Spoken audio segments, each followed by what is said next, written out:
What in the world do green beans have to do with leadership? Well, there's a story just waiting to be told. And I had to pick something green. It's March after all.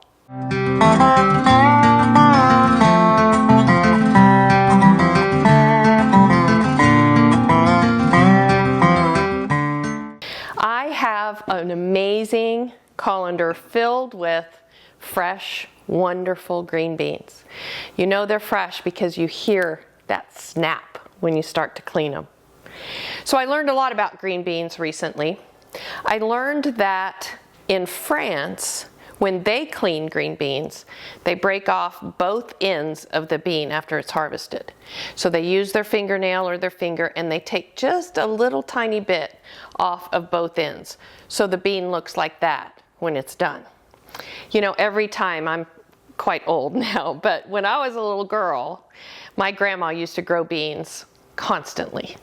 And my job was to always break the beans and get them ready for dinner. And I can tell you, even to this day, I can hear her voice in the background saying, "You're breaking off too much, you're throwing it away."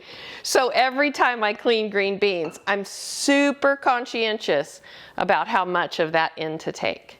Now, if in France they take both ends, what do they do in North America? Well, they only take one. And they take the end that grows on the actual plant. So you can tell the difference because this is a bean that's grown down and has just a natural tapered end to it. But up here where it comes off the plant, that's the end that you need to pull and break off. And so we typically only break one in North America and leave this end because it's also full of flavor. But here's another important thing and where the name string bean comes from. The older a bean gets, the string gets tough and strong in the actual bean. So when you break it, you've got to very carefully pull that string out after you've broken it off. And that makes the string come out of the split in the bean and makes it nice and tender. And when you cook it, you don't have that bean to mess with, that icky string.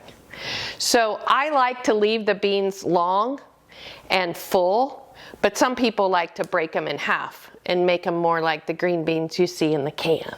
Maybe they're easier to eat if you have kids or something. So Terry, what is the leadership lesson about all of this?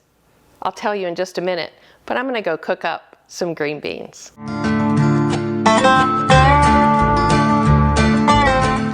So I'm not doing anything crazy like gourmet foodish here. I'm just cooking up some fresh and wonderful green beans and putting them with some amazing baby Bella mushrooms. So I got my olive oil heated up and I'm just putting these mushrooms in here. I like fresh. I like not a lot of seasoning. I like a lot of fresh, natural flavors coming through. And so right now in the markets, the Bella mushrooms are amazing. So I grabbed a bunch of them. And this is just going to be our side dish. And then I'm going to let those cook up. And then we're going to end up adding our really fresh green beans to the point that they just crunch in your mouth, that wonderful, fresh burst of flavor. So I still have yet to get to the point about what do these green beans teach us about leadership? Well, there's a whole bowl of them. And the reason why there's a whole bowl of them to share with people and to continue to grow our dinner table is because somewhere along the line, somebody went and harvested this green bean off of the plant. And when they did it with care. They went to that plant and they used their fingers and they carefully picked that green bean off of that plant. They didn't rip it off. They carefully picked it off. What did that cause? It allowed the plant to stay healthy so that the next green bean could come in and grow where this one was. So we had 2, and then we had 3, and then we had 4. Sometimes in business, what I see is leaders relying on the same people to do the same work all the time. Over and over again, the repetition of that same work. There's no room for anybody to learn or to grow. As leaders, we have to go to the plant sometimes, go to the bean, and pick that bean and say, you know what, you're amazing. And I believe in you enough that you can go take on additional responsibilities so that the next one can grow. The next one can fill the pipeline. The bench strength can grow.